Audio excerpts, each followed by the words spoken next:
Hello everyone.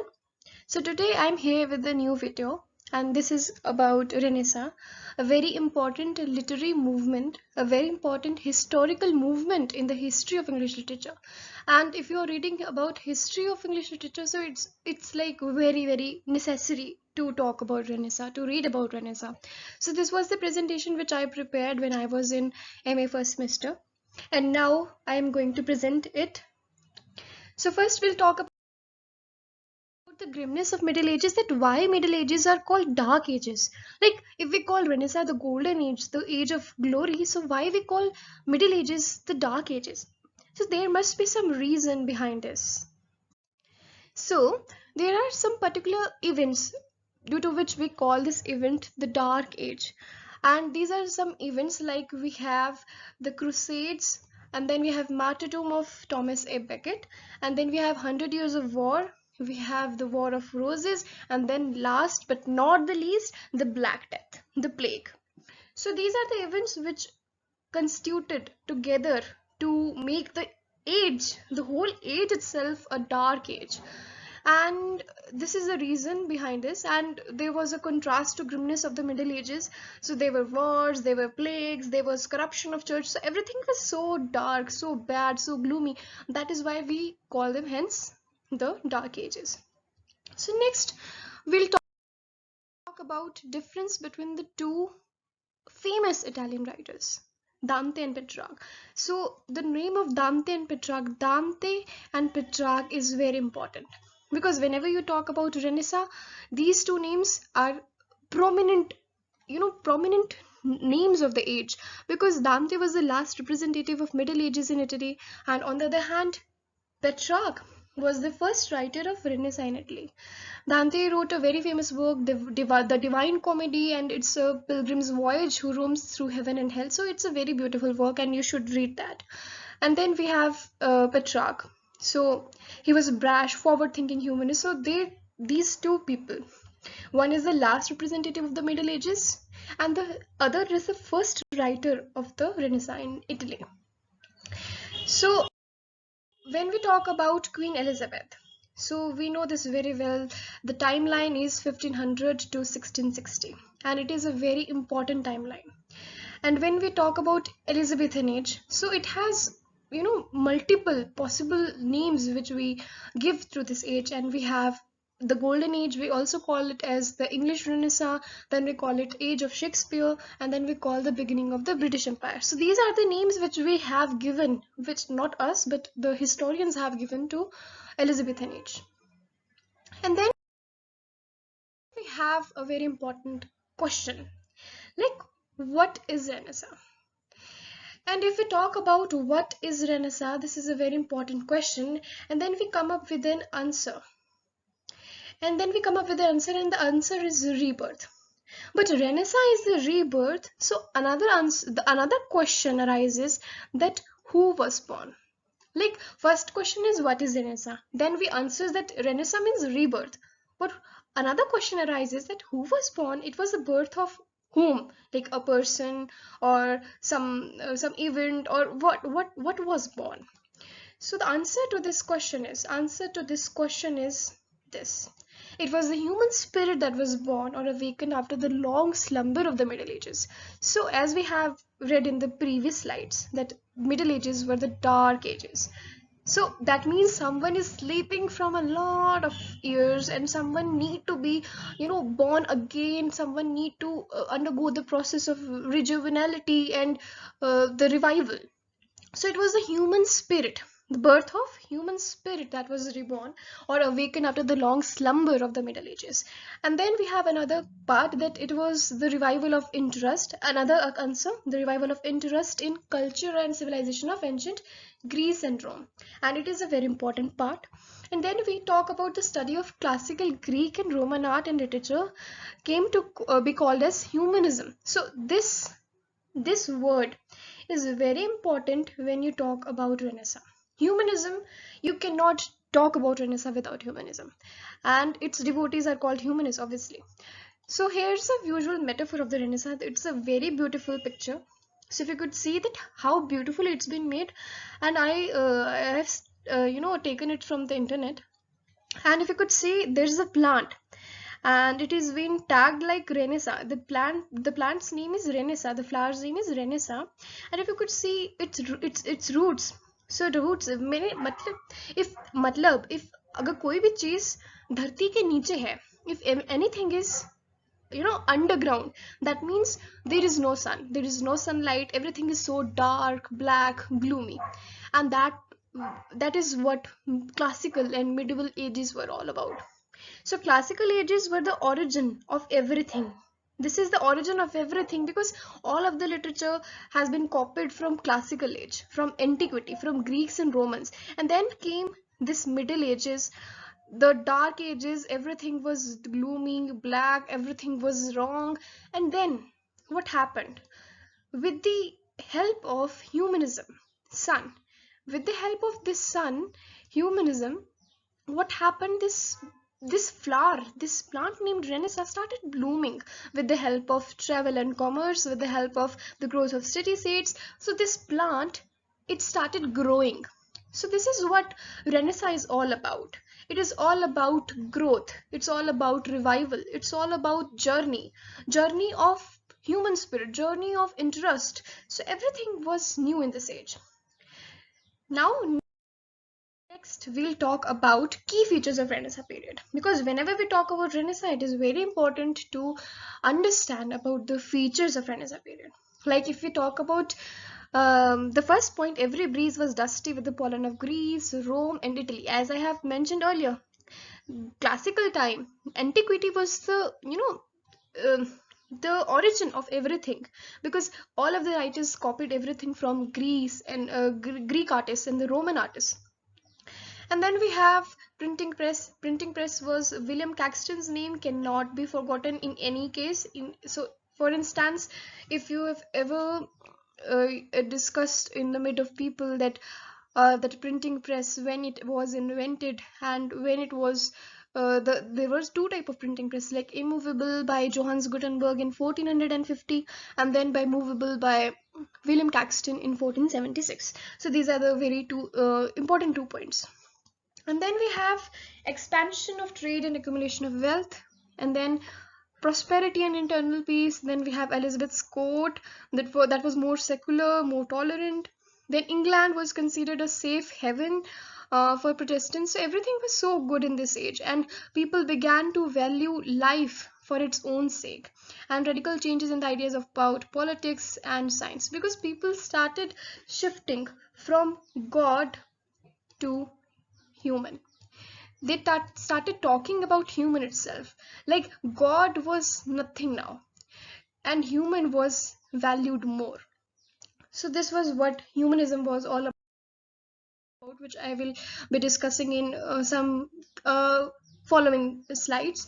Now we have fall of Constantinople, and which is present Istanbul, a very beautiful country.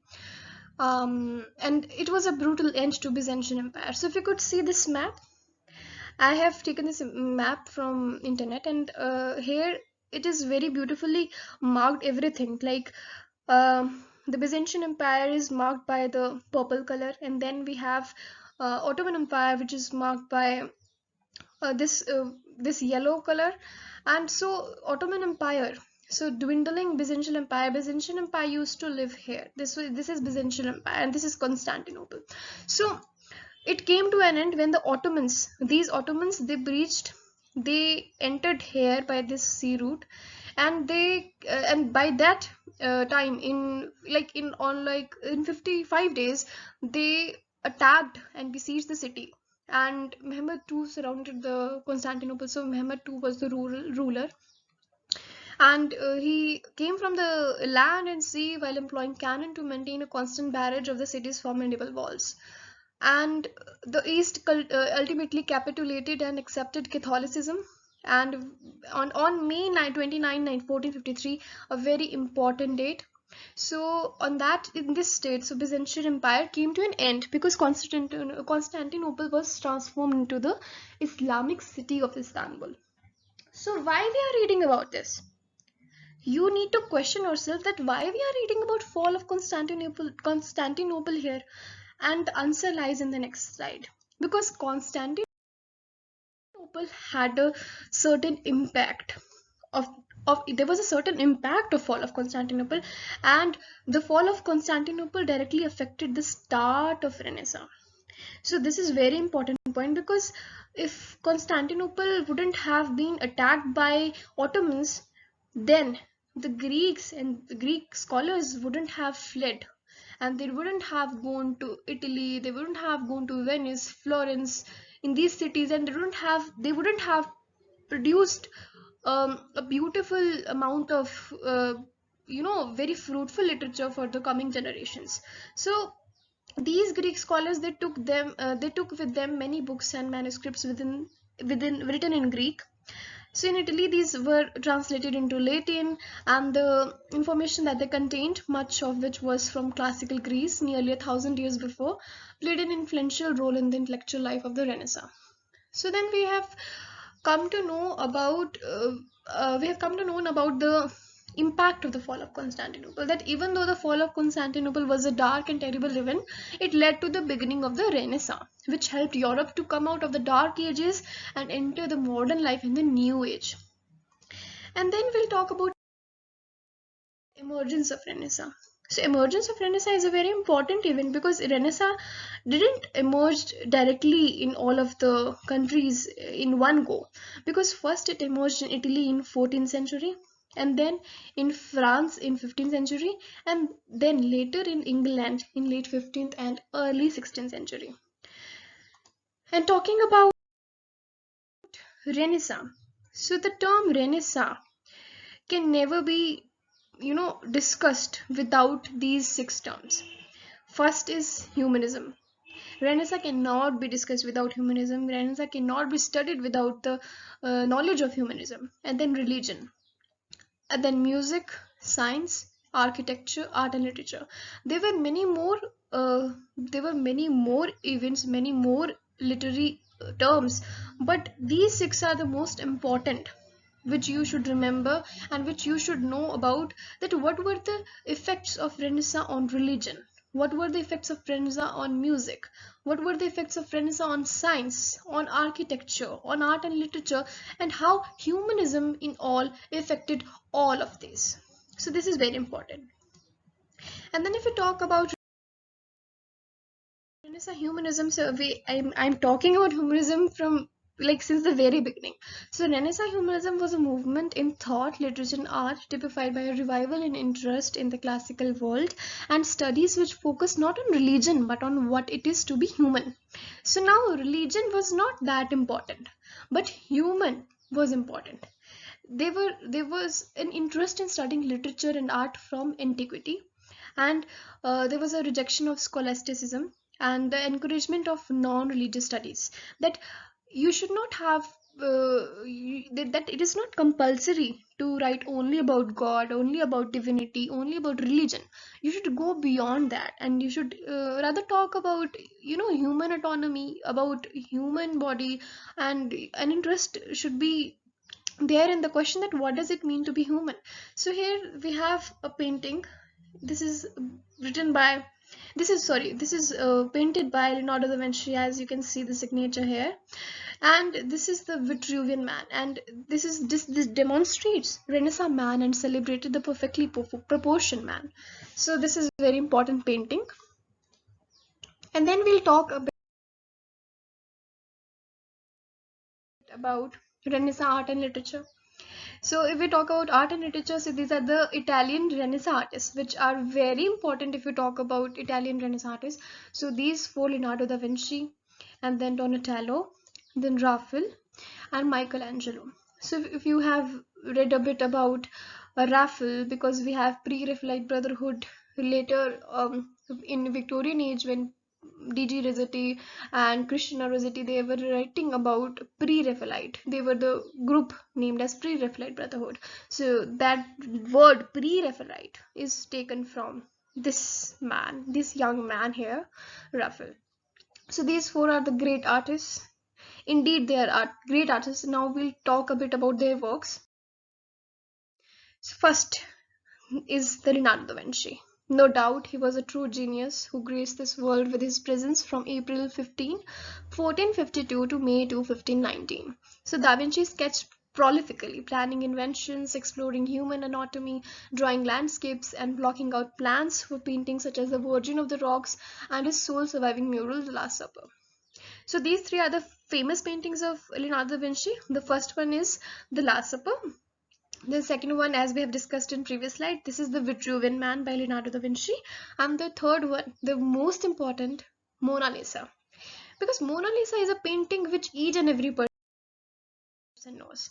It's not only about a history student or about a literature student or about a geography student. Each and every person know about Mona Lisa, that who she was, and that was all due to Leonardo da Vinci. So Mona Lisa's smile is very mysterious because all of the great artists, they have questioned about her smile, her enigmatic smile, and they have questioned that what is she thinking, because whenever you look at Mona Lisa, you're continuously in a doubt that what this lady is thinking, and why is this lady giving a smirk, like a little slice smile.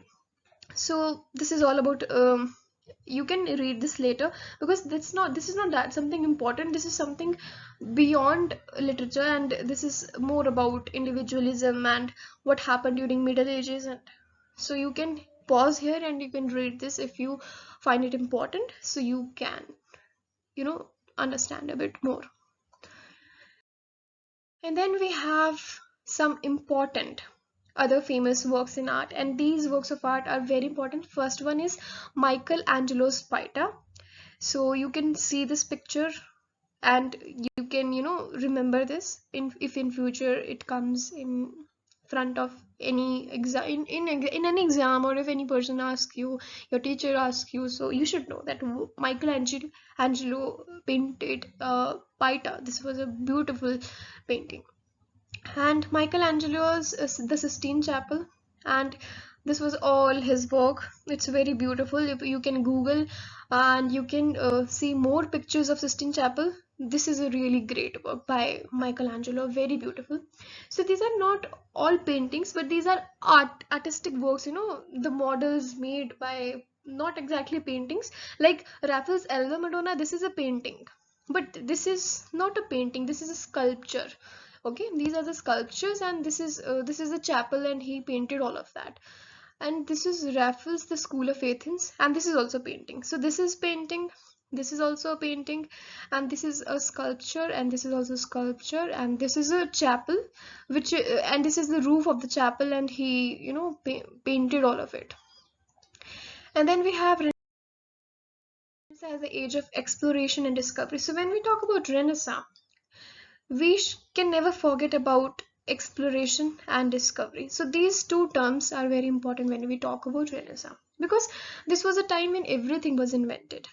Everything, like all of the major things, like we have invention of printing press, microscope, telescope, and then we have discovery of America and India, by Christopher Columbus and Vasco da Gama respectively.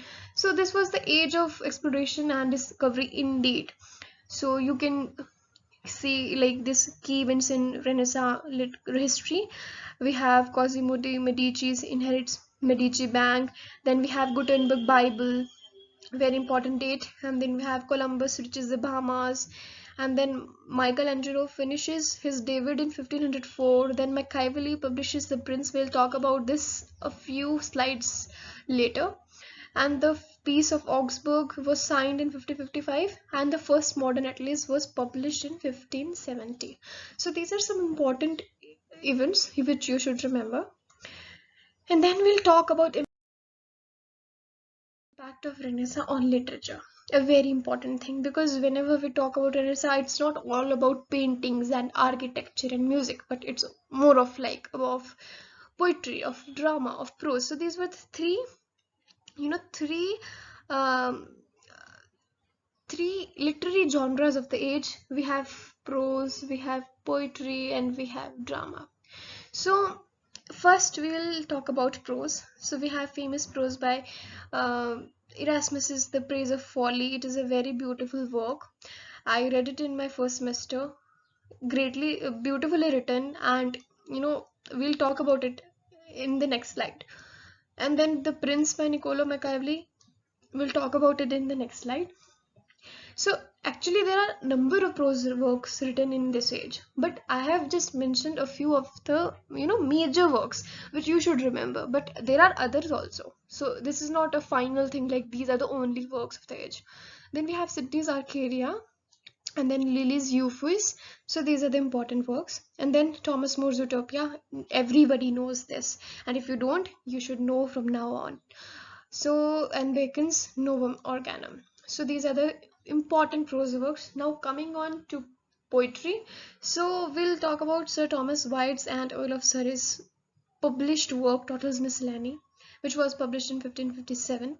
And Wyatt introduced the sonnet, a very important event. It is an event because introduction of sonnet in England is itself a big event in England. And then Surrey brought blank verse. This is also very important. Now coming on to drama, we have first English tragedy Gorboduc, which was written in this by Sackville and Norton in 1562, and a few years back, the first comedy Ralph Roister Doister was written by Nicholas Udall. I haven't written the name here, but it was Nicholas Udall, as far as I remember. And then dramas written by university wits. Then we have Shakespeare. So Shakespeare deserves a separate presentation because Shakespeare is so vast that you need to cover all of his works, all of his history plays, all of his comedies, tragedies. So I haven't mentioned about his works because all of his works are important. Like if we talk about Othello, if we talk about Hamlet, if we talk I'm not able to write, so pardon me. So if we talk about Hamlet, if we talk about King Lear, so all of the works are important. We talk about Macbeth. So, like if we talk about Thomas More Utopia, so his Utopia is the famous work. But if we talk about Shakespeare, he has written a lot of works, so it's impossible to mention any work, one work. This is very important. So you can study about Shakespeare. Otherwise, I'll make a separate video on Shakespeare. And then we have a very important work of the Renaissance. We have The Prince, which I mentioned ago. So the Medici family of Florence. So this was written by Machiavelli, and he wrote it for Thomas. He dedicated it to Thomas More, but he wrote it for Cosimo and Lorenzo, like Lorenzo de Medici. So they were the wealthy people. They became wealthy from banking, wool manufacturing, mining, trade, and other ventures. So this is a very important work because Michelangelo was among the artists who benefited from Medici patronage, and Machiavelli. This work is a very he was a political philosopher, so he has written this work for Prince Lorenzo de Medici here. And then the theme of the work is power. The theme of the work is power because when I read it, so it is very beautifully written. It is very powerful work, and we can call it a handbook of gangsters because when you'll read you'll start gonna hate this person Machiavelli because he has written so mean things there, so you will be like, you are such a devil man. But still, this is an important work. So next we'll talk about The Praise of Folly by Erasmus.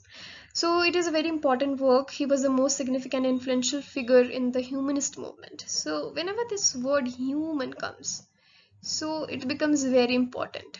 We talk about human in a very simple manner, but this word human itself is a very important thing. Human. So everything revolves around this term in Renaissance. And his writings reflect a popular dissatisfaction with the church.